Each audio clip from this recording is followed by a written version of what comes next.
Boa noite e bem-vindos a mais um episódio de 3 graus de carequice. Isto foi uma pequena rábula. Nós somos muito galhofeiros e Gabriel Martins brindou-nos com um pequeno momento de humor nesta entrada para o primeiro episódio de... É o primeiro episódio de 2023 ou não? Não, talvez não seja. Fizemos aquele do balanço. Já não me lembro. Não interessa. De qualquer maneira, é o primeiro episódio que não é um balanço.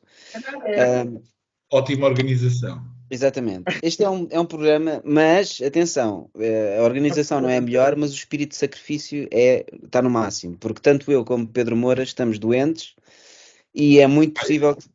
Gostava só de dizer que hoje o programa de hoje é patrocinado pelo shampoo Vendaval Sansun.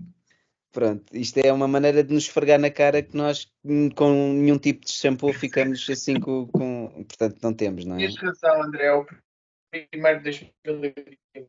Pronto. Olha, já outro pormenor. Eu vi uma entrevista de um gajo americano, um jornalista, totalmente careca, e que utilizou a expressão, estava a falar com uma pessoa e disse, esta expressão, I know that you're going to ask me why is your hair on fire? Ou seja, porque é que tu estás com urgência, com pânico com essa questão? E eu estava a ver o convidado a morder a língua, what hair? Mas o gajo não perguntou isso, mas o convidado de certeza que estava a dizer, não, mas não disse. Estas conversas de cabelos deprimem-me sempre um pouco. Mas pronto, para dizer que tanto eu como o Pedro podemos ter grandes ataques de tosse. Aliás, acho que já aconteceu num programa passado. Eu não consegui falar por estar com tosse. Vou tentar que isso não aconteça e vou tentar manter aqui o raciocínio curto e não falar muito, muito, muito. Hoje o episódio é com um tema proposto por mim. O tema é biografia. E o livro que eu trouxe para discutirmos, ou pelo menos para servir de pontapé de saída para este assunto, é O Morro da Favela, do muito simpático e porreiraço André Diniz. É um indivíduo que eu aprecio bastante. E tem uma voz muito profunda, uma voz que dava para cantar. E é, de facto, se calhar, é das primeiras obras dele, se não me engano. O André Diniz fez muitas e continua em grande atividade. E esta é uma obra de 2013, a obra, pelo menos a primeira obra, ou a primeira edição total de jogo no Brasil é 2013, e esta é a biografia. É uma biografia, mas tem aqui uma intenção, não é? Tem um objetivo que é mostrar um pouco acerca não só da história da favela, não é? Esta é uma favela específica, que é o Morro da Providência, no Rio de Janeiro. Esta história daquela favela específica ao longo dos anos e também mostrar um pouco acerca da vivência na favela para as pessoas que estão longe dessa realidade, como o André estava. O André conheceu o Maurício Ora, portanto, esta é a história do Maurício Ora, que é um fotógrafo.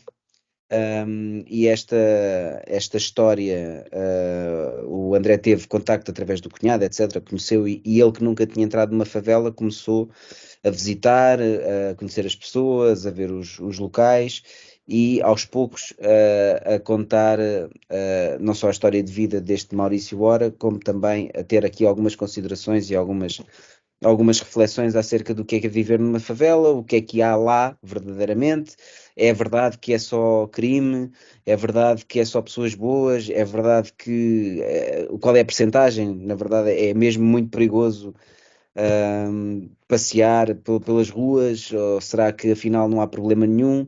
Estas questões todas, não é? Para nós que estamos distantes, e já temos falado sobre isso, livros que nos transportam para realidades que são muito distantes das nossas, é muito interessante. Nós já fizemos um episódio sobre a ficção historiográfica, e na altura abordámos o meu livro Vil, que era sobre Diogo Alves, e porque é que, pronto, é óbvio que são duas coisas completamente diferentes. No caso desta ficção historiográfica, pelo menos a minha intenção foi criar uma obra de ficção, não pretendem nada relatar especificamente tudo aquilo que se passou, mas aquilo que se passou serve de quase de timeline para eu contar a minha história. Na história que eu escrevi, há lá uma série de coisas que não se passaram, há algumas coisas que até são meio questionáveis do ponto de vista se já estamos no domínio do transcendental, ou se há algumas coisas que fogem àquilo que é o normal, mas claro que aquilo que aconteceu, não é? Aquilo que está documentado serviu para criar uma espécie de passo a passo da história que eu queria contar. Aqui é muito diferente, não é? Aqui há realmente uma história autêntica, contada na primeira pessoa, portanto, o André passou muito tempo com o Maurício. Esta, não, eu não conheço as primeiras obras, o Pedro aí saberá falar melhor do que eu. Não sei se esta terá sido a primeira obra do André com este registro. Eu sei que, por ter falado com ele, sei que o André ahm, criou este registro que lembra um pouco gravura, lembra-me gravuras de linóleo, lembra-me quase carimbos. É um estilo muito iconográfico e não sei se este foi o primeiro livro em que ele cimentou este estilo, mas de facto eu acho que serve muito o propósito porque pronto, nós começamos com a história, a história começa em 1968 com o pai, não é? O pai do Maurício, que foi, pronto, isto é, quem terá, um dos primeiros bandidos que houve na favela. Digo bandido porque tinha uma atividade à margem da lei, mas pronto, tinha a sua honra e tinha os seus códigos, e isso é interessante nós vermos aquilo que era a criminalidade na altura, há 50 anos atrás. Eu diria se isto é 68, sim, 50 anos atrás, e como é que as coisas são retratadas hoje. Um, e, portanto, a maneira como o André retrata as ruas, retrata a maneira como as próprias casas estão encavalitadas por vezes, não é? Aquelas imagens que nós temos no nosso imaginário, é bastante eficaz. E é engraçado que o Brasil, que é um país colorido, e mesmo as favelas nós temos isso presente, as cores, a música, a alegria que também existe lá, nós conseguimos senti-la na mesma com este registro.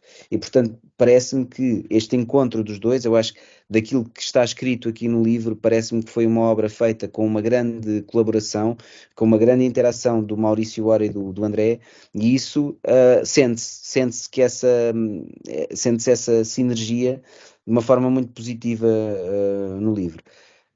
O narrador é o Maurício Ora, portanto, esta é uma história contada na primeira pessoa. Claro que o livro não é sempre narrado, tem momentos de diálogo, etc. E isso serve para um maior dinamismo da história, mas também tem momentos interessantes que é, às vezes a história respira, para, nós temos estes momentos em que temos texto, não temos imagem, no texto sobre fundo preto, e aí é um momento de pausa para reflexão, para falar sobre os temas que transcendem um pouco a história, não é? Portanto, que há este objetivo de humanizar a favela, de mostrar o que é que se passa lá, e portanto estes momentos são de grande importância. Curiosamente, a última vinheta da história é a única que tem cor, tudo o resto não tem, então, tudo este é neste alto contraste, mas a última vinheta do livro é a única que tem cor, que é uma fotografia. Nós encontramos há um paralelismo deve ser coincidência entre a Cidade de Deus, o filme Cidade de Deus, e este livro, porque também na Cidade de Deus a personagem principal era um fotógrafo, e o Maurício Ora também é fotógrafo. E é engraçado a história acabar assim. Depois esta é uma edição mais recente, o livro foi publicado pela Polvo, e esta edição é a segunda edição, que é uma edição revista e aumentada, e que foi publicada agora em 2020. Esta é a capa dura, eu não sei se a edição anterior da Polvo é capa mole, não é? Bem me parecia. Depois o que tem é, a partir desta última vinheta a cores, temos uma série de fotografias do Maurício Ora, em que quase conseguimos identificar algumas das coisas que foram desenhadas pelo André, alguns espaços, algumas paisagens. Com certeza que o trabalho do Maurício Ora também inspirou o desenho do André, e é engraçado acabar, e de facto o Maurício Ora parece-me ter um trabalho incrível. Pronto, só a título de curiosidade, ainda há uma última, lá está, a edição revista é aumentada, ainda tem esta última, ainda há mais algumas páginas no final que falam um bocadinho sobre como é que aquilo está agora. Pronto, o livro já foi publicado há 10 anos, não é? Como é que as coisas evoluíram, como é que as coisas estão, etc. Um bocadinho update do que é que se tinha passado. Uh, a biografia é um tema interessante em banda desenhada. Podemos questionar-nos o que é que se ganha em fazer a biografia. Haverá alguma uma intenção ou um objetivo? Deverá ser representar as coisas de uma forma muito mais autêntica, menos fantasiosa do que numa obra de ficção, não é? Eu acho que isso é uma opção. Neste caso, acho que há aqui pouca ficção ou pouca invenção nesta história, pelo menos isso não passa, mas em alguns casos a banda desenhada acaba por abrir uma série de possibilidades, e isto de demonstrar a vida de uma pessoa acaba por ser bastante eficaz. Eu gostei muito de ler este livro e lembrou-me um livro que eu li quando era mais miúdo, quando havia poucos livros dos autores clássicos portugueses que me entusiasmassem na altura, mas eu não, gostando particularmente de futebol e não gostando quase nada do Eusébio, li um livro do Eugénio Silva, que faleceu muito recentemente, faleceu no último dia de 2022, curiosamente, no dia 31. E a minha homenagem ao Eugénio Silva, porque fez um livro que, ao contrário de todos os outros, pá, seja de que for, personagens históricos, personagens do dia a dia, aqueles muitos livros que nós líamos, que apareciam nas escolas, etc., sobre temas que nós ou tínhamos pouco interesse, ou que não líamos os outros livros. E, portanto, esta biografia do Eusébio, o livro chama-se Eusébio Pantera Negra, é da Arcádia, é um livro de 1990. E porquê é que me impressionou na altura? Eu não estava. Acho que o Eugénio Silva, apesar de ter um estilo clássico e apesar de ter ali uma série de códigos, pronto, são códigos que nós identificamos em autores mais antigos do tempo dele, ele tem um storytelling bastante interessante, e eu acho que a tarefa dele, enquanto argumentista, sinto que não era nada, absolutamente, pá, não era nada fácil. Ele teve que meter a carreira toda do Eusébio, mais a vida pessoal, mais o namoro com a mulher e o casamento e os filhos, e mais 30 por linha, ainda tipo, a atualidade depois de já ter acabado a carreira, tudo em 64 páginas. E conhecendo o Eusébio sendo uma instituição nacional como era, imagino que não havia aqui grande margem para invenções ou para coisas que lhe permitissem contar a história de uma forma mais agradável. Ele teve que ser muito mais factual. Lá está, há uma obrigatoriedade e uma responsabilidade de ser factual que não acontece se uma pessoa estiver a fazer, por exemplo, a história de Martim Moniz, em que pode inventar, pode até inventar um pouco, não há uma ligação temporal que nos obriga a ser assim, tão precisos. E, portanto, este livro do Eusébio é um livro interessante, tem uma série de soluções de storytelling interessantes, muito criativas. Eu achei na altura, pronto, o Pedro leu recentemente por causa desta minha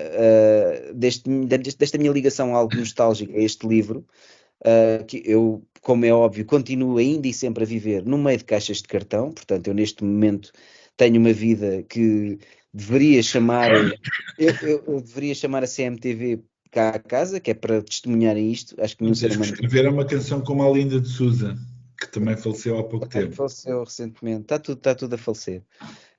Eu estou no meio de Já caixas de dissemos isto cartão. aqui e volta a alertar. Muita gente que nunca tinha morrido anda a morrer agora.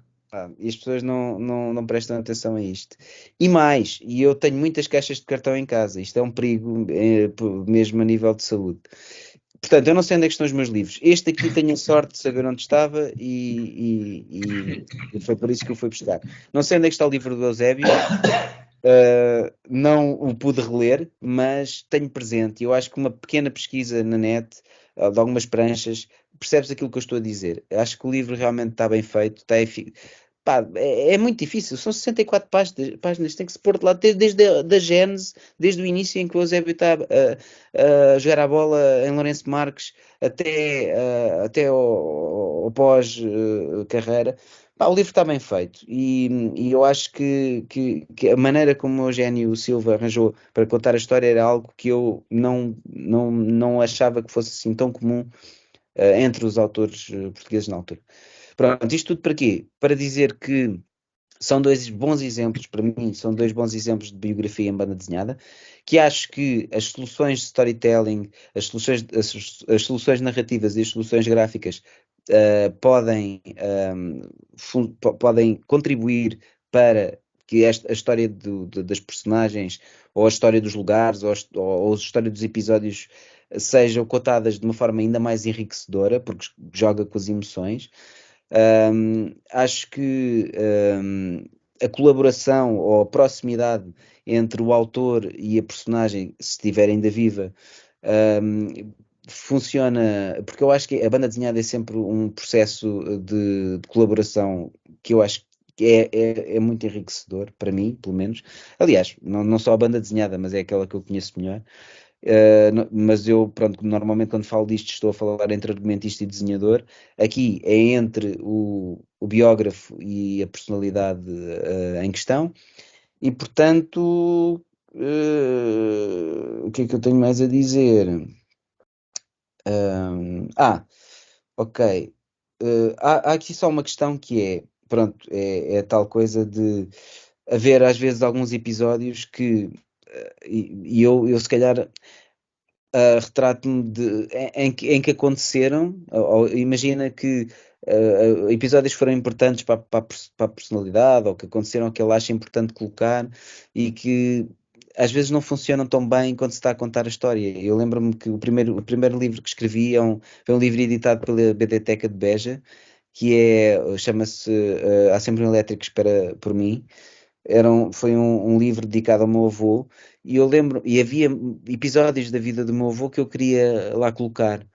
E eu hoje tenho dúvidas se esses episódios eram quase homenagens que eu lá queria colocar e que eram importantes lá estar. Mas enquanto obra de banda desenhada, enquanto história que eu estou a contar a outras pessoas, para as pessoas que estão a ler, talvez não fosse interessante. Então coloca-se este dilema que é: queremos ser fiéis, queremos homenagear a pessoa e queremos ser fiéis exatamente e contar as coisas exatamente como se passaram, ou queremos pensar também mais no leitor e contar aquilo que lhe interessará mais.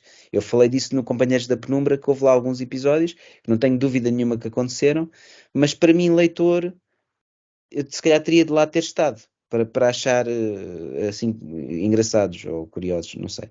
Pronto, é uma questão que é: até que ponto é que nós temos que ser assim tão fiéis à história que estamos a contar? De qualquer maneira, tanto uma obra como a outra têm aqui um grau de proximidade grande e são bastante eficazes. Falei, expus as minhas ideias, fui até bastante elaborado e não tive nenhum ataque de tosse. Pronto, é isto. Isto é profissional, quando se é profissional, profissional do Bitite. Quando se é profissional do Bitite como eu, as coisas correm otimamente. Passo então a palavra aos meus amigos. Gabriel, queres avançar tu? Posso avançar, que eu acho que vou ser mais breve, até porque tenho medo que o som comece a falhar e a cortar. Eu só queria dizer uma coisa, desculpa. Realmente fica a homenagem ao Eugénio Silva, um autor veterano da nossa praça, porém não vou fazer favores a ninguém estar a mentir, não é? É um livro, eu tenho o livro também nesse formato de caixote neste momento, e eu tinha uma impressão do livro de ter lido há anos e revisitado de vez em quando. E o entusiasmo do André levou-me realmente a procurar uma cópia, li outra vez, li mesmo com atenção, ou seja, não folhei, tive mesmo a lê-lo, e o entusiasmo do André fez-me pensar: vou tentar ler com olhos de abertura e ver realmente isto que o André está a dizer, eu vou mudar de ideias. E de facto tenho que dizer que mudei de ideias, porque eu não tinha gostado muito do livro e agora confirmei mesmo porque é que, portanto, antes estava com a impressão, agora tenho mesmo a certeza, não é? Mas já vamos falar sobre isso. Pronto. No livro tem aquela parte do Black Panther que foi. Pá, isso agora fica para mim, já passaste, agora é meu. certo. Está bem, vai, siga. Não, eu não consegui ler, nunca li o livro do Eusébio que vocês estão a falar. Gostava de ler para participar mais na conversa, mas não deu. E dizes tu que és conhecedor da BD portuguesa também. Não, para já acho que nunca disse essa frase. Acho que nunca disse essa frase. Um pilar. Exato. Mas é engraçado porque lá está também. Eu lembro-me de ver o livro há muitos anos atrás. Eu lembro-me de ver o livro há muitos anos e de nunca ter tido vontade de pegar no livro. E não tem a ver com o tema de futebol nem nada com isso, porque nós lemos sobre tanta coisa que podemos até não nos interessar pelo tema em si, mas que eu acho que se for bem contado há interesse. Quer dizer, não seguir a carreira de alguém, não vejo como o Eusébio, eu acho que pode ser interessante, mas o livro, realmente a ideia que eu tinha é que parecia que tinha ali tudo meio enfiado a martelo. Aquela sensação que o André disse de estar simplesmente a espetar história, nunca me atraiu. Mas esta paixão do André é de facto contagiante, porque isto não é a primeira vez que o André fala dos 3 graus de carequice deste livro. E eu não sei precisar os episódios, mas se fosse ouvir todos, eu sei que pelo menos num, para não dizerem mais, tu já referiste este livro. E aí estou um bocado como ao Pedro, quer dizer, tu não me digas que isto é uma pérola escondida e que nós estivemos sempre aqui a desvalorizar, que acontece. Pá, eu ligo muito à nostalgia, sou um gajo muito nostálgico, as coisas marcaram-me nos momentos certos e depois eu falo disso, pronto, pá. Mas eu compreendo também o Pedro, compreendo. Eu não sei, portanto vou deixar essa parte para o Pedro, acredito que possa ter muita nostalgia, sem dúvida, mas pronto, até fiquei curioso em ler, porque muitas vezes estes livros irritam-me um bocadinho e não acho que a culpa tenha que ser necessariamente dos autores, porque às vezes a tarefa, como o André disse, é ingrata, não é? Recebes para fazer uma coisa em determinados moldes e de uma determinada maneira, e muitas vezes eu acho que é uma forma não elegante de estar a contar histórias e vejo o objetivo só, ou por ser em banda desenhada, ser com um objetivo ou didático, ou para as pessoas, por exemplo, adaptações de certas obras, para não terem que ler o livro inteiro, leem a banda desenhada, mas aquilo é feito sem qualquer tipo de qualidade, de sim. E diz? Obrigado. Mas isto, atenção, não confundam o que eu estou a dizer. Há excelentes adaptações de livros e biografias em banda desenhada. Estou a dizer é que muitas vezes sinto que há esta fatia no mercado com essa intenção e que, acho que só prejudica o nome da banda desenhada. O Morro da Favela, por sua vez, também foi um livro que eu já li, não digo há 10 anos, mas se calhar há 9. Não reli, não tenho aqui em casa, também não está num caixote, mas está numa estante que não está a alguns quilómetros daqui. Foi o primeiro livro que eu conheci do André Diniz. Continua a ser dos meus preferidos, dos que eu li dele. Gostei mesmo da história do Maurício, da pessoa cuja biografia é retratada aqui. Acho que para já entramos aqui um bocadinho dentro do mundo das favelas, a conhecer aquelas pessoas que vivem lá no dia a dia e não só aquelas notícias que saem no telejornal. Também me lembrou nesse sentido o Cidade de Deus, claro, até pela questão da fotografia. Mas gostei disso, de conhecer as pessoas, de conhecer as interações. Acho muito, muito interessante a história do próprio Maurício e da profissão e do facto de ele sair de lá fotógrafo e continuar a trabalhar, acho excelente. O André tem, como este André, o nosso André já explicou, tem um traço muito reconhecível, muito, muito específico. Quer dizer, nós vemos aquele tipo de bonecos do André Diniz e reconhecemos imediatamente. Isso podia ser, se calhar, para outro programa, mas é até que ponto é isso que um autor quer ou não, quer dizer, não me vou pôr aqui a conversar, mas é giro quando alguém consegue ter visualmente um cunho tão pessoal e tão distinto que é facilmente identificável, mas também é igualmente válido querer explorar e fazer coisas diferentes. em constante mutação, ter tudo. Mas pronto, é um traço que eu também aprecio, gosto. Acho que no Morro da Favela, em particular, apesar do Brasil ser super colorido, na verdade resulta. Eu também gostei. E pronto, como disse, também não, o livro já está assim um bocado distante, mas gostei, é um bom exercício de biografia. Muito bem. Bem, eu começo com uma das frases típicas deste programa, não é? Que é, eu escrevi sobre isso. Espera, esqueci-me de dizer uma coisa. Não se interrompe, Muito pá. rápido. Ele ia ter Não, um momento. mas tive que interromper. O que é que eu queria dizer? Já não me lembro muito bem deste livro, porque li há uns quantos anos atrás. O que é que poderia ajudar se tivesse escrito sobre este livro? Alguém aqui escreveu sobre este livro? Não estou a ver quem é que poderá ser. Só houve alguém que escreveu antes do livro. Então, talvez. Não percebi, desculpa, agora não percebi. Tu disseste que querias dizer qualquer... já percebi. Então vamos fingir que é isso que estava. Então vá, pergunta lá. Go. Eu acho que se tivesse escrito sobre o livro, teria mais presente a história. Não sei se alguém aqui nesta sala escreveu sobre o livro. Olha, já agora que pergunta... Bem, a verdade é que, pronto, é a frase, one shot, mas eu ainda vou mais longe com a minha cagança.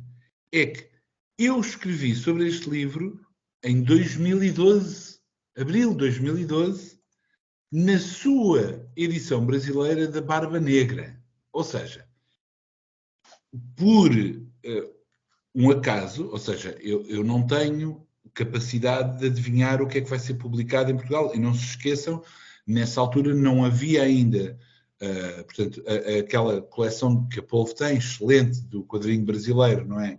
Não tinha o corpo que tem.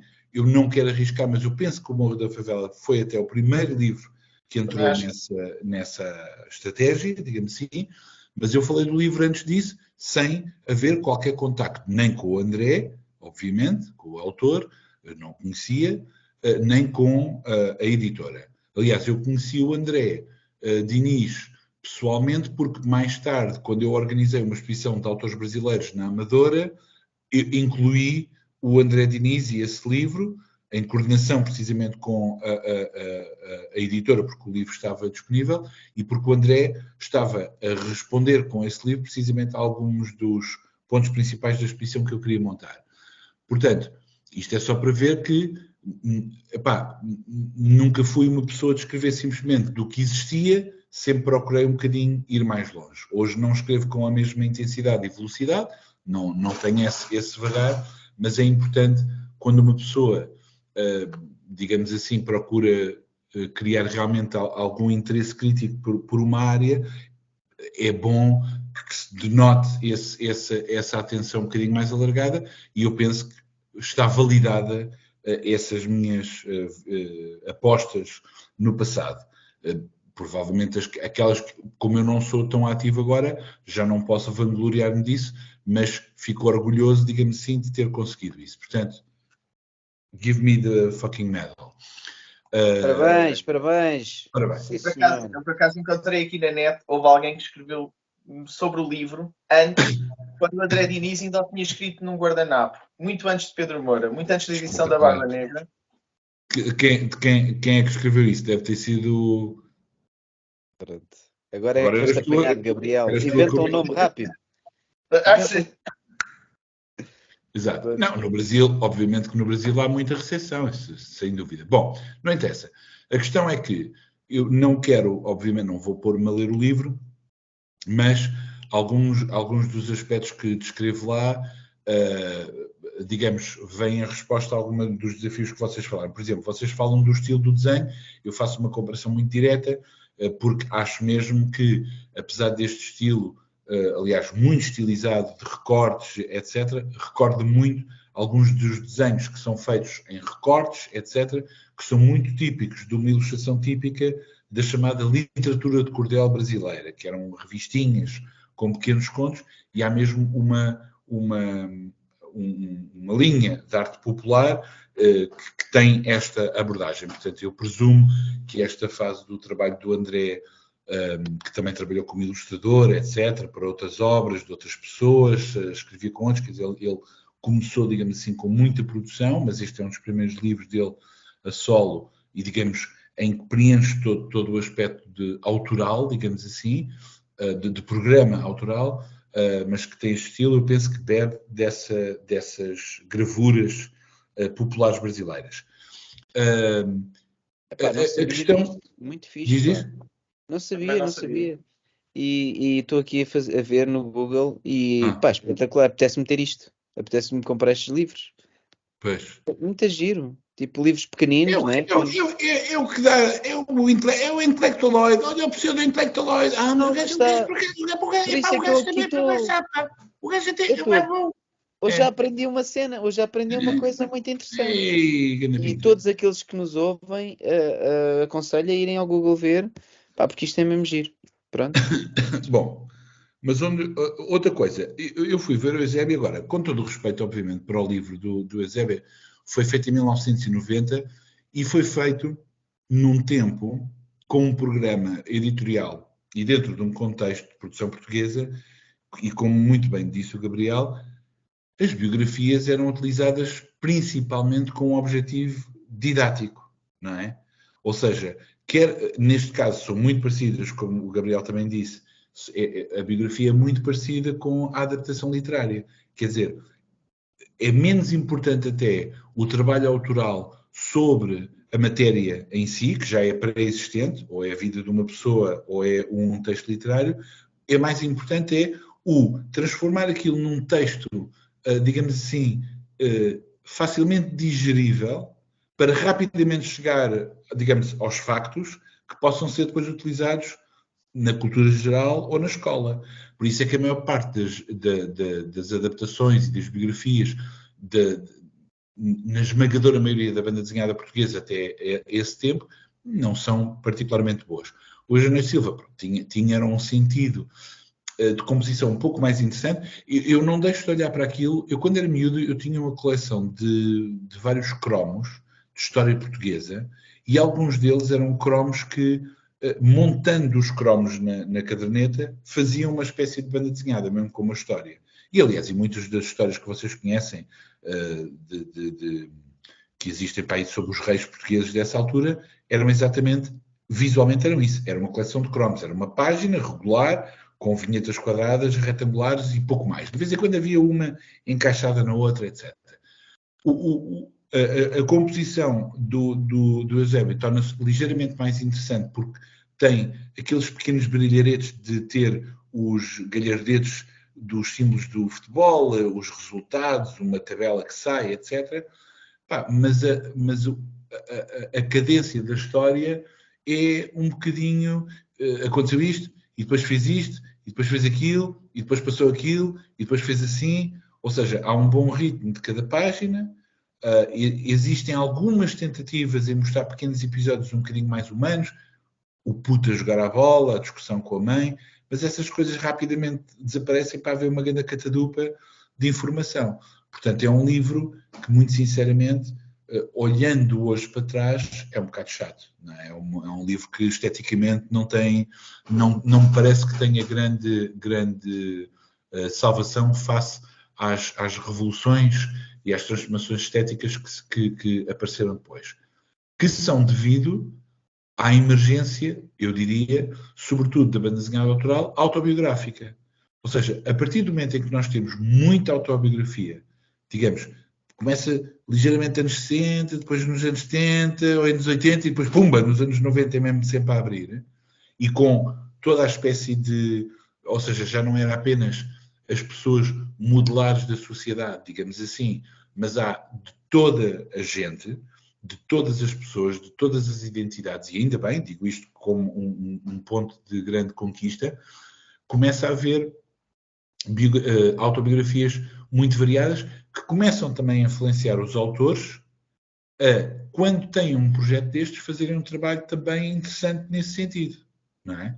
Ou seja, já não têm que fazer uma história só com um fim pedagógico, mas podem transformar as coisas de uma maneira mais artística. Por exemplo, em Portugal, nós podíamos falar a história de Lisboa, do Filipe Abranches, o Salazar, do Miguel Rocha e do João Paulo Coutrinho,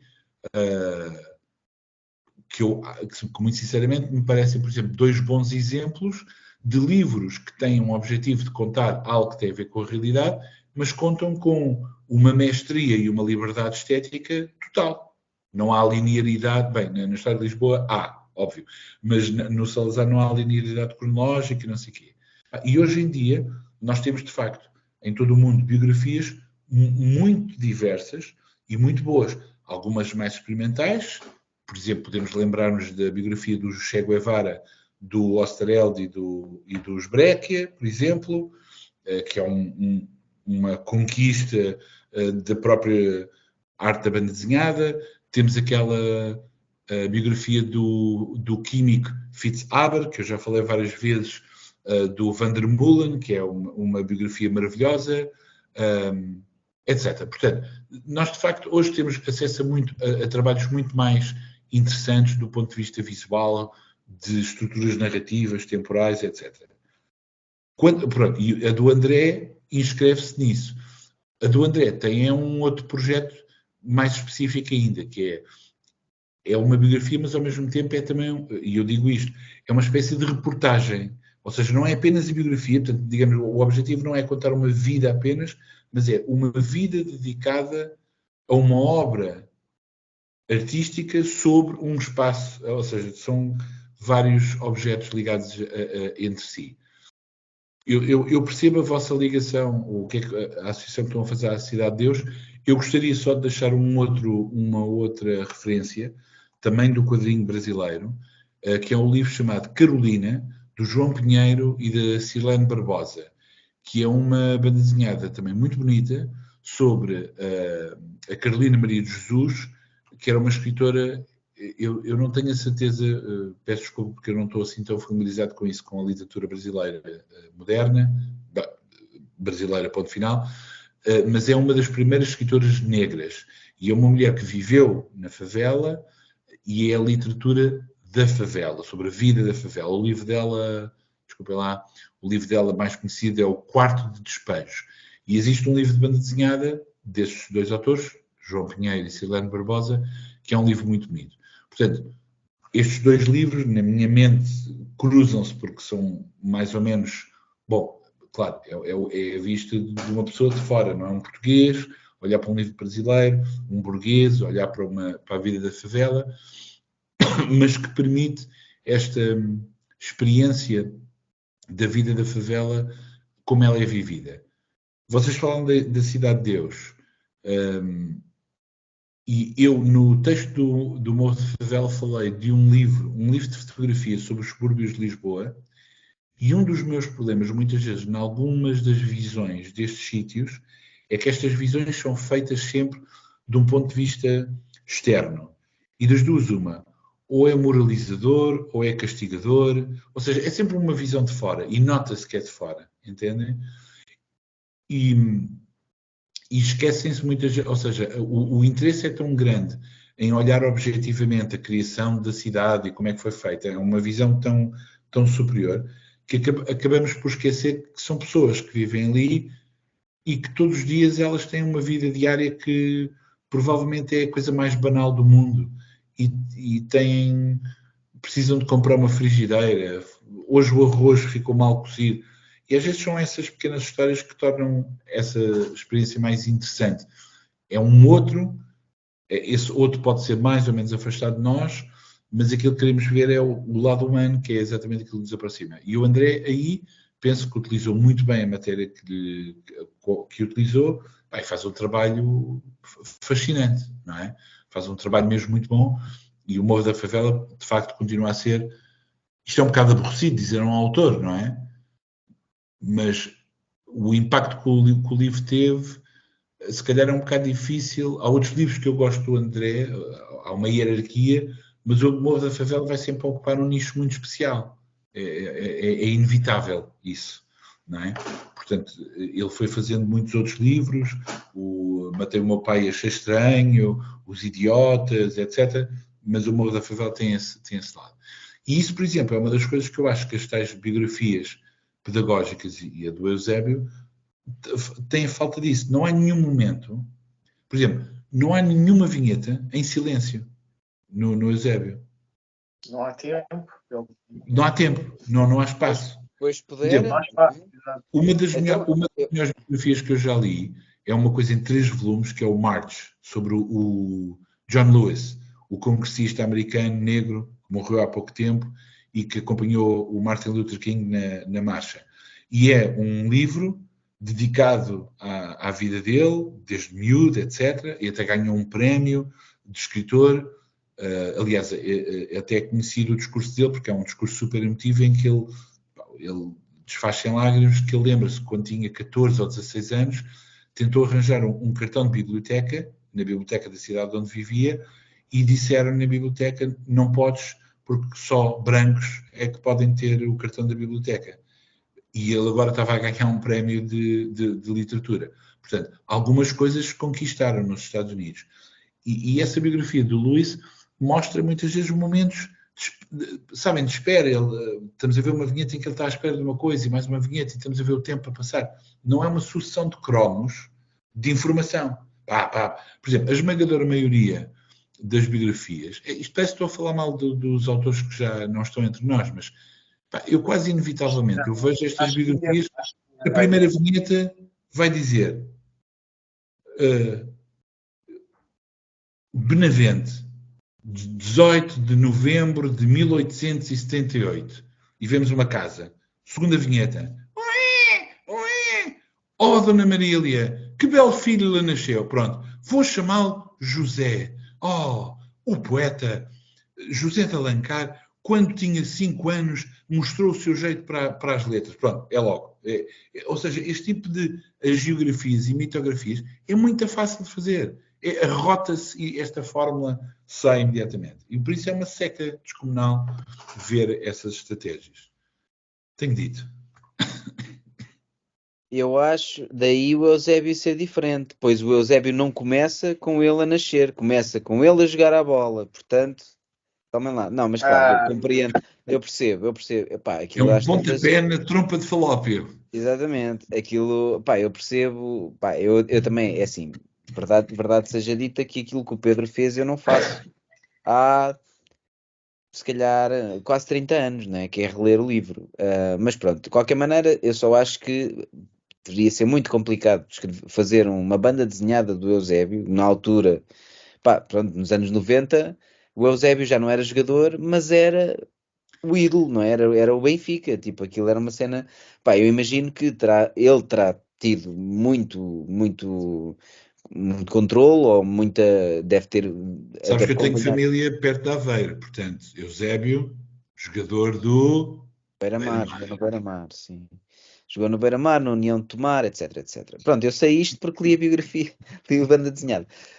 Mas pronto, é assim, claro que deve ser chato e não sei. Eu lembro-me é que eu na altura achava, na altura enquanto miúdo, não é? Porque aquilo era um bocado para mim, eu lembro-me que achava a banda desenhada com aquele registro, não é? Mesmo com aquele tipo de desenho, que era, pronto, aquilo que eu reconhecia por outros autores contemporâneos do Eugénio Silva, achava aquilo muito chato. E não achei esse livro chato, pronto, e achei esse livro, entreteve-me, e eu nem sequer tinha muito interesse por futebol na altura. Pronto, mas claro que o meu caráter nostálgico é sempre pode ser muito enganador. De qualquer maneira, pronto, são 2 exemplos. O Pedro agora falou-me neste da Carolina, que eu fiquei muito interessado.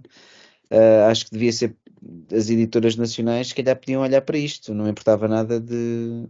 Tenho que ver Mas onde é espera que eu lá, posso. o objetivo não é, atenção, se isto fosse uma coisa de discussão histórica sobre o contexto, é óbvio, este livro, O Eusébio Pantera Negra, tem um lugar importante, se não mesmo importantíssimo ou central, na história da banda desenhada portuguesa, não é isso que eu estou a dizer. Estamos do ponto de vista contemporâneo, a falar de biografias, boas biografias. Ou seja, O Morro da Favela é um livro que eu aconselho vivamente, todos os dias, digamos assim, num determinado contexto, aconselho que vou ler este livro, não é? O do Eusébio não. Quer dizer, só se alguém tiver a estudar a banda desenhada portuguesa desse ponto de vista. Mas Sim, eu também não. lá está, estamos a falar dos objetivos, por exemplo. Estou-me a lembrar de uma outra biografia, que é Mangá Vagabond, não é? O Vagabond, ok, um gajo vê aquilo e é samurai. Pô, mas é baseado numa figura histórica, não é? E há muito Não sei quanto é que é aldrabado lá os pormenores, isso não sei. Eu ia dizer isso, não sei até que ponto podemos chamar, quer dizer, se é correto chamar uma biografia ao Vagabond, não sei. É suportado, ele apresenta-se como tal, até certo ponto, atenção. Ok. Não te esqueças que os samurais, provavelmente também quando falavam, ei, de onde é que vens? Venho de Tokigara. Então, e o que é que tiveste a fazer? Despachei 17 gajos, estás a ver? É assim, também não sou um conhecedor muito grande da história dele, sei que ele também escreveu, mas talvez tenha sido mais sobre a arte marcial do que as suas viagens, não sei. Mas sei que ele próprio escrevia, o Musashi, Yamamoto Musashi. Podemos sugerir, ou pelo menos pedir ao pessoal que nos vê e que nos ouve, que ponha aí nos comentários também biografias de banda desenhada que leram e que gostaram. Não façam isso, não me chateiem, com listas de coisas para ler, Não é listas, mas tipo, já agora eu estou aqui e já fiquei interessado neste da Carolina. Aliás, e não só no livro de banda desenhada, mas na autora, que eu não conhecia e gostava de ler coisas dela. Eu sei que a intenção não é essa e não estamos aqui a pedir necessariamente para editar, mas não queria dizer nada, mas acho que são boas dicas, realmente. Vejo cada vez mais publicarem coisas cá e acho que podiam ir para. A questão é que o interesse do mercado por biografias continua. Por exemplo, em França, há cada vez mais biografias de pintores. Por exemplo, há um autor, Monuera, se não me engano, que tem feito, estou-me a enganar, mas que tem feito uma série de livros, Monet, Degas, dedicados aos pintores. Aliás, nós já falámos aqui do Kleist, é assim que ele se chama, que fez a biografia do Nick Cave, tem aparecido, então, biografias, do David Bowie, já não sei quantas são, também há do Leonard Cohen, ou seja, cantores, há um casal francês que tem feito sobre figuras femininas, a Kiki de Montparnasse, etc. Quer dizer, essas biografias hão de existir sempre. Eu, por exemplo, lá está, no tal artigo sobre o Morro da Favela, falo de autores, por exemplo, que fazem biografias de pessoas, digamos assim, desconhecidas, no sentido em que se aliam a essas pessoas para que elas contem a própria história. Por exemplo, o Morro da Favela é uma coisa interessante que o André falou e que não debatemos aqui profundamente, é o facto da história estar contada na primeira pessoa.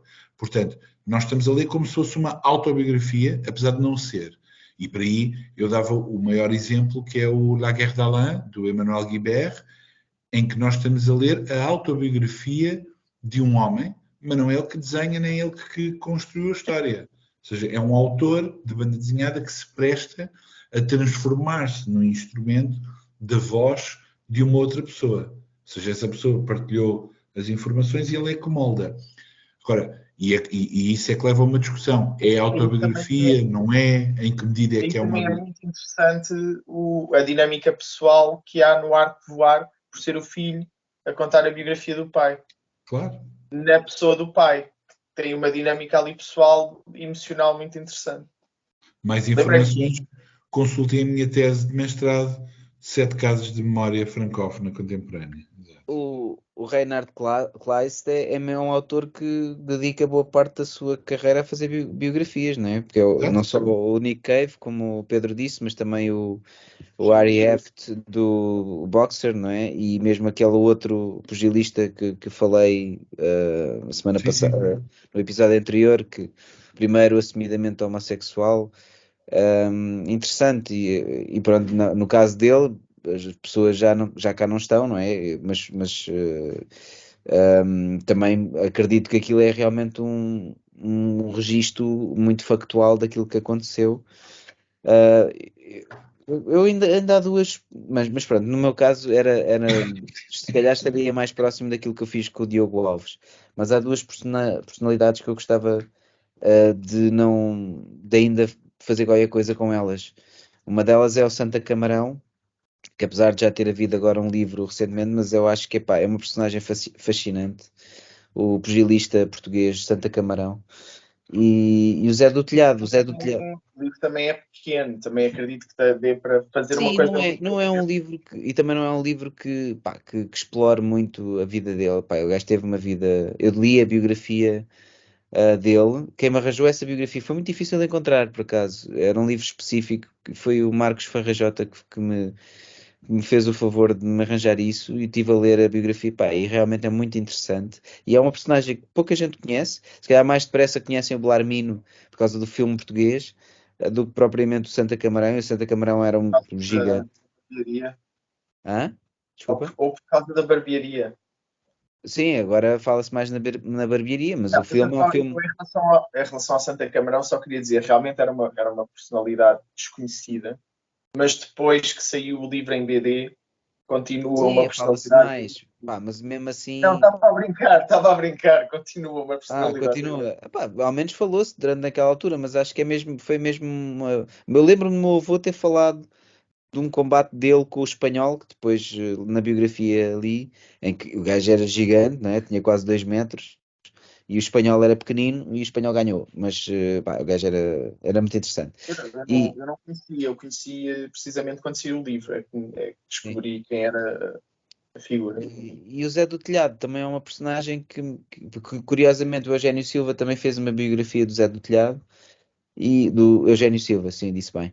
E o Zé do Telhado também é uma personalidade fascinante. Pronto. Enfim, são. Lembro-me de agora começo a pensar e começo a me lembrar de outras biografias. O Nuno Saraiva fez o Soldado de Milhões. Pá, há muita coisa aí. Mas pronto, Mas isso é daquela coleção, não é bem banda desenhada. Isso é uma coleção da sim, Patológico. Mas, por exemplo, exatamente. essa da Patológico também tem o seu propósito, porque é uma coleção sobretudo para crianças, é feita pela Empresa Nacional Casa da Moeda.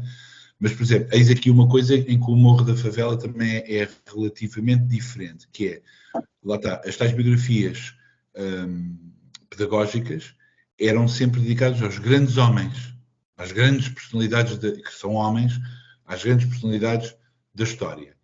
Esta nova atitude de biografia permite olhar para pessoas de categorias que muitas vezes eram vistas um pouco de lado.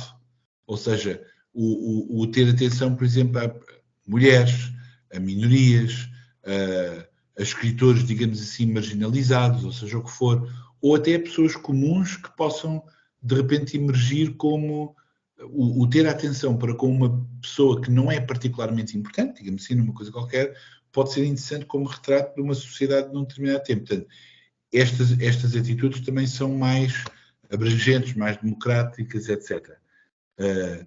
Claro que temos interesse, não deixamos de ter interesse nas grandes personalidades. Por exemplo, estás a dizer isso. Eu também tenho uma fantasia na minha cabeça de fazer uma biografia de uma personalidade importante entre nós, e gostava mesmo de fazer isso, mas não sei se alguma vez isso irá acontecer, porque é uma coisa complicada e não tenho parceiro ou parceira para fazer esse projeto.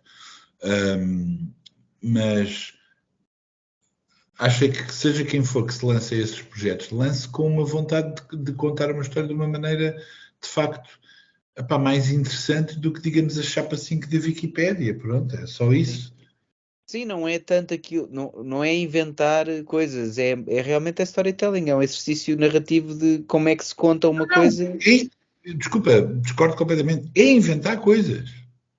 Não, porque aí estamos no universo da ficção, não é? Se estamos a inventar. Eu acho que ele não quer dizer dessa parte, acho que é na Acho que forma estamos a dizer a mesma coisa por outras É que palavras. eu vejo, isso é uma. Não, sinceramente, é uma questão mesmo filosófica. Isso é uma redução muito básica, desculpa que te diga. Tu não podes dizer que o Eusébio foi jogar para a Índia, se não foi, não é? Tens de contar a Mas não é história. isso, mas não é isso que eu estou a dizer. A questão é que uma pessoa não pode diminuir a ideia, factos puros e duros. Claro que não estou a dizer para dizer à Índia, mas se calhar pode-se criar situações de entrar, por exemplo, na fantasia, ou no sonho, ou numa coisa Claro, não, qualquer mas eu não estou a dizer o que contrário. molde a narrativa de outra Eu não, maneira. Não é claro, mentir. eu não E estou a mesmo dizer o assim, contrário. e Eu mesmo estou a assim, dizer é que, eu estou a dizer espera. é, E sim. mesmo assim, se calhar até se pode entrar na mentira. Se entrar na mentira, permite chegar ao cerne dessa pessoa por alguma razão. Vou dar dois exemplos. qualquer história em banda desenhada que exista sobre personalidades religiosas de que não temos muita informação, vou dar um exemplo, o Buda, de Tezuka, por exemplo, ou muitos dos livros que existem da vida de Jesus, ou um filme como o do Todd Haynes, sobre o Bob Dylan. Como é que era? O I'm Not There. I'm Not There. Em que tu tens um filme biográfico dedicado a um cantor e tudo o que vês não é mentira, não é treta, mas há coisas que são distorcidas de uma maneira que tu percebes perfeitamente que é uma ficção. Mas essa ficção até pode revelar muito mais coisas profundas do que a dita factualidade. É por isso que eu digo inventar. Não, inventar é preciso. Se um gajo está preso simplesmente a visões muito policiais de... A biografia é parte para inventar, porque eu acho que eu agora aqui vou... Mas eu vou-me ele. Eu vou-me ele. Não, eu acho que são coisas distintas. O que o André está a dizer é inventar, fez-me lembrar a parte histórica. Certo, e aqui certo. eu gostava de perguntar uma coisa que é uma das discussões normalmente em cinema, acho eu, que é a biografia do Mozart, o Amadeus do Milos Forman. Não sei se vocês viram. Que é um filme interessante. O Amadeus. Sim, claro que sim. Aquele gajo americano, não é? sim. Era dos One Direction. E... Por acaso pensar que era não dava a ler. Sim. Pronto, o que eu quero dizer, para quem viu o filme provavelmente já sabe, que o filme é interessante em si, mas é um retrato do Salieri terrível e do que eu sei, nada a ver com a figura na realidade. Nem do Salieri, atenção. Então, mas isso já está... pronto, lá está. É não só não é um retrato de Mozart, como não é um retrato de Salieri. Sim. Não, mas isto também era... isto é o Salieri que distorce tudo e, portanto, nós estamos a ouvir aquilo que ele nos conta de Mozart. Portanto, o Mozart é assim. Mas a verdade é que aquilo nem é o retrato histórico do Salieri. Sim. Mas isso, pronto, lá está. Também para marcarmos aqui aí lembras... Aí lembram-me, desculpa, só quando o André disse que não podemos também pôr coisas que não aconteceram, fez-me lembrar este filme imediatamente, porque é um filme que faz isso. E, no entanto, biografia, vá. Mas é um bom filme, percebem? Mas é que também era importante marcarmos aqui. Eu não estou a dizer que as coisas... Porque depois torna-se tudo demasiado aborrecido. Também é importante criarmos aqui uma distinção grande entre aquilo que estamos a falar e a tal ficção historiográfica que falámos naqueles episódios anteriores. Os outros exemplos do Pedro acho que são diferentes, mesmo I'm Not There, que são formas diferentes de contar a história do Bob Dylan. E claro que o Bob Dylan não esteve no Velho Oeste naquele trecho que é o protagonizado por Richard Gere, mas há uma intenção em contar aquilo daquela forma. Lá está, mas isso insere-se dentro daquilo que eu estava a dizer, da maneira como se contam as coisas. Eu não acho que isso não se possa ser feito. Aliás, se não fosse assim, seria muito chato. Eu só digo, é como eu estava a dizer, não podemos inventar uma carreira diferente para o Eusébio. Não pode ser feito. O que eu tinha interpretado até inicialmente, podemos inventar na forma como contamos. Claro, mas isso é por isso é que... Eu aí concordo contigo. O que eu queria alertar, talvez de uma forma exagerada, é que esta produção é um espectro. Não é uma coisa... Não são binómios. Não é, biografia, não biografia, facto, não facto. A questão é, com a biografia podem-se fazer várias coisas, mas uma das linhas que se pode ir é precisamente o misturar um pouco com a fantasia. Ou seja, obviamente que têm que ser mecanismos que normalmente estão emoldurados de uma maneira que o leitor ou o espectador, ao ver, apercebe-se imediatamente, ou mais tarde, apercebe-se, ok, isto não é bem assim, mas percebo que é metaforicamente, querem... Ok, aí eu entendo essa necessidade. Mas... de certeza que há outros exemplos em que também podia haver uma negociação em que não se tem a certeza exatamente e se calhar pode ser assim um bocadinho mais... Não, eu percebo. Não, desde que não seja mentir no sentido eu vi logo que nós estávamos inicial. a dizer o mesmo e que tu estavas a concordar comigo, mas ainda assim fingimos aqui um desacordo. Mas não, estamos a dizer a mesma coisa. Eu, aos tempos, houve um convite que depois não se concretizou, de eu escrever uma biografia do E.T. Coelho. E eu ia começar, depois não se concretizou, infelizmente. Até comecei a fazer alguma pesquisa, mas ia falar com os Não familiares percebi. dele. Uma versão do ET, mas em que o ET era um coelho em vez de Era um um coelho. extraterrestre? Sim, exato. Que era uma visão diferente. Isto é só para ver se saem parangonas de Pedro Moura continua a ofender toda uma geração de autores Já agora, vamos de por aí português. fora, não é? Epá, eu tinha muita Olha, ideia. ó Stuart, vai embora! Exato. Já agora. Temos aqui uma lista grande ainda. Mas eu, pá, eu imaginava muito começar o livro com uma personagem, a cena do ET, né, Eduardo Teixeira Coelho, né? Mas tinha muita cena do ET, então queria começar o livro com o ET Coelho vestido de astronauta a descobrir um planeta. E no fundo isso servia um pouco de metáfora também para o desbravar caminho que ele tinha feito. Eu ia usar isso, mas não ia inventar que ele tinha feito um livro do Asterix, por exemplo, não é? É isso que eu quero dizer. Claro que a Planeta maneira de Grilinha. Exato. Mas contar a história assim, de arranjar maneiras interessantes e dinâmicas e criativas de contar a história, claro.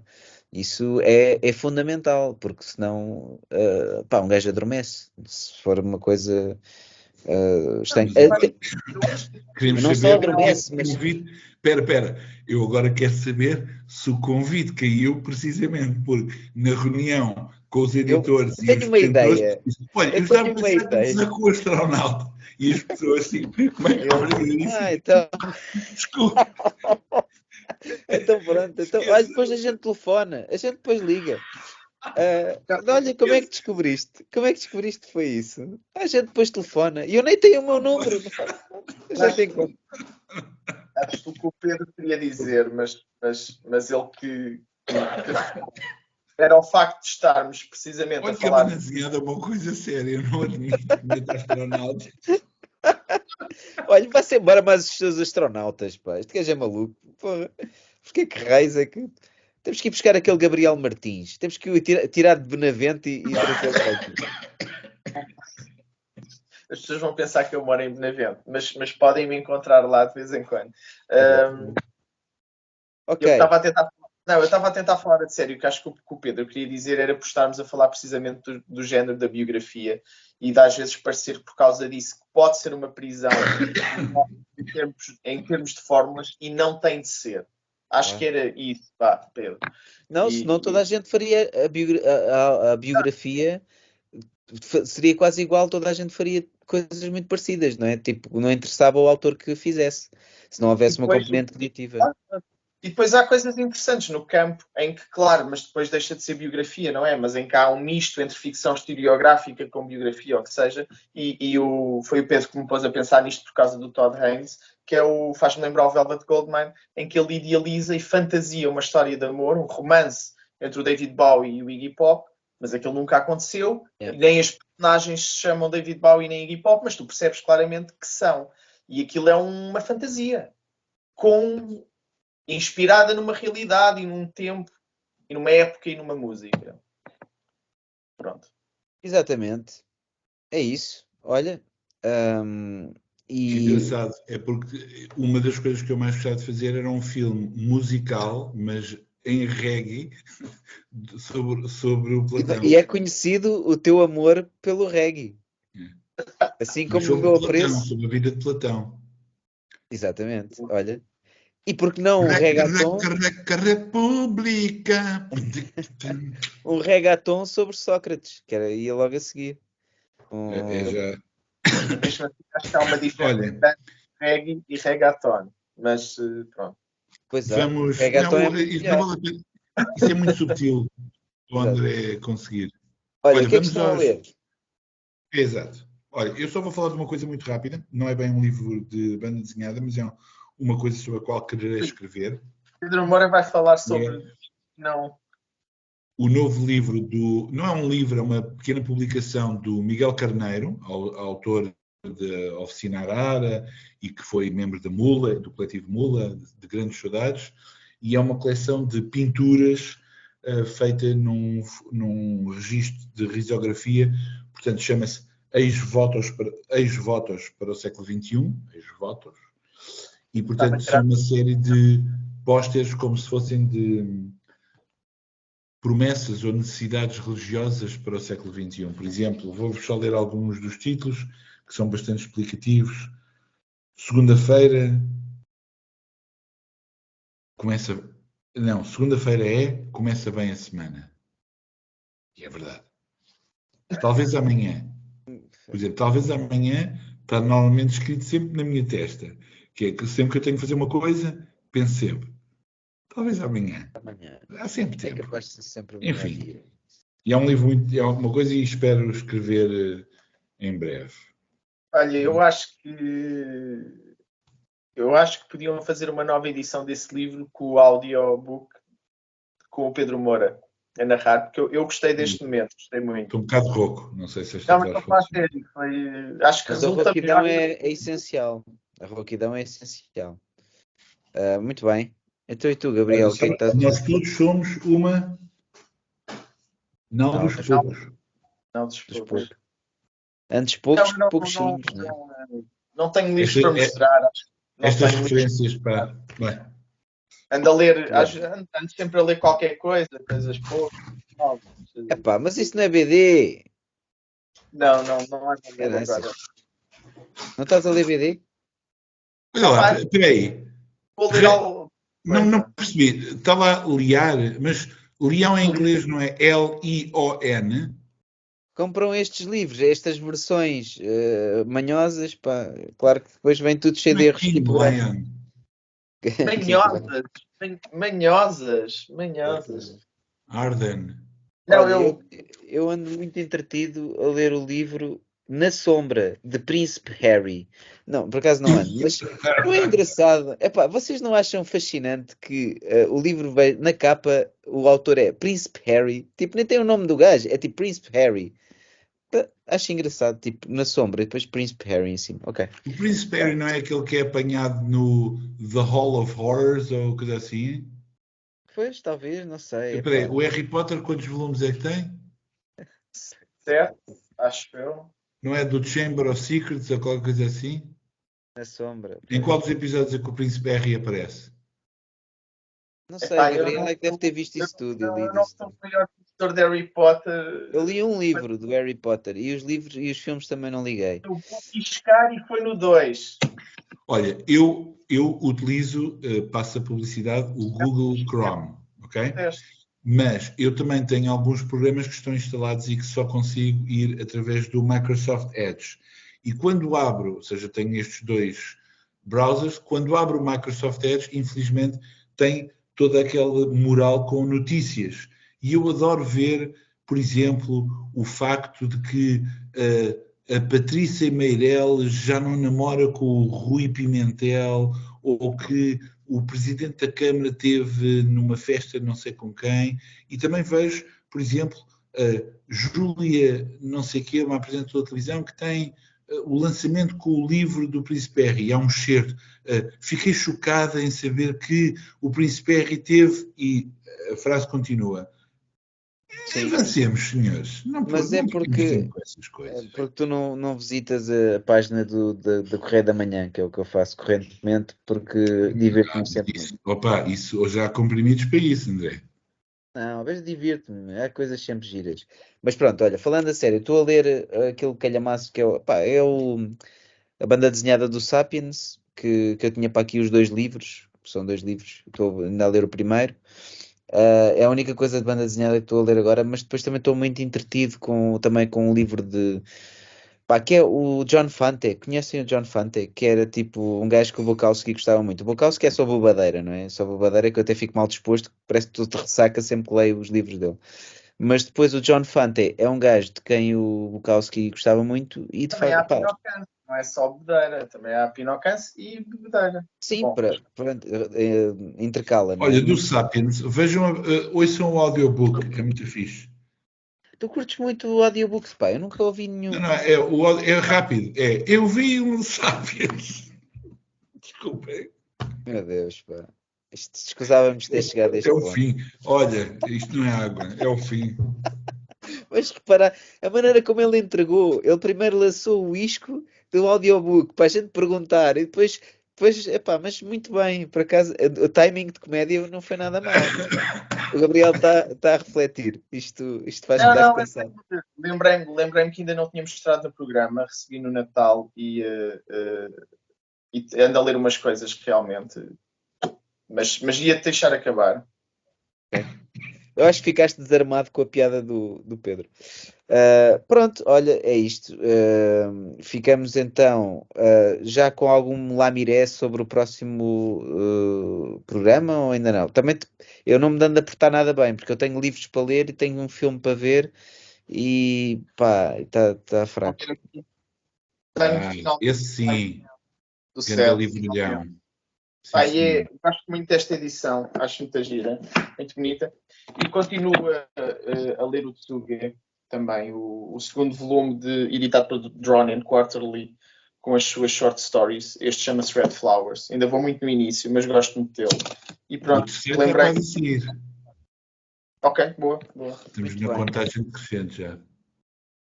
Olha, em condições normais levantaríamos um pouco o véu sobre o próximo episódio, mas isto, pá, vamos ver. Eu por acaso gostava de avisar, mas desculpa, se me permitem, eu gostava de avisar porque nós vamos fazer um programa, acho que podemos dizer já, vamos fazer um programa novamente dedicado a um filme. E esse filme... Não é? Diz isto? Acho que podíamos dizer o filme que até podiam ver se quisessem, as pessoas. Yeah. Acho que vale a pena, não é? Pronto. Acho que sim. O filme é o Decisão de Partir, do Park Chan-wook. E nós vimos o filme, eu e o Gabriel vimos o filme numa sala, o André é que ainda não foi ver, certo? Mas vai ver esta semana e, portanto, não temos ainda a certeza se será exatamente o próximo programa, mas se não for o próximo, será daqui a 2 programas, falaremos desse filme. Estou a avisar com antecedência, porque o filme, eu penso que ainda está em cartaz e valeria a pena as pessoas verem o filme, porque é uma boa obra cinematográfica, não é um filme de cinema popular, mas é relativamente acessível. E acho que quem já conhecer e gostar... Apesar de dizer, este não é um programa que se preocupe muito a dizer, olha, vai haver spoilers. Pá, meus amigos, somos adultos, estamos a falar de uma coisa, não vamos coibir-nos de falar das coisas. As pessoas que aprendam, não querem saber, não nos ouçam. Aliás, até podem querer saber e não nos ouvirem, que é o que fazem melhor. Mas pronto, entendem o que eu quero dizer. É isso. Olha, um abraço e portem-se bem, cuidado com o frio e com a umidade. Lá está. Na nossa idade convém referir. Obrigado por terem estado aí. Até a próxima. Semana.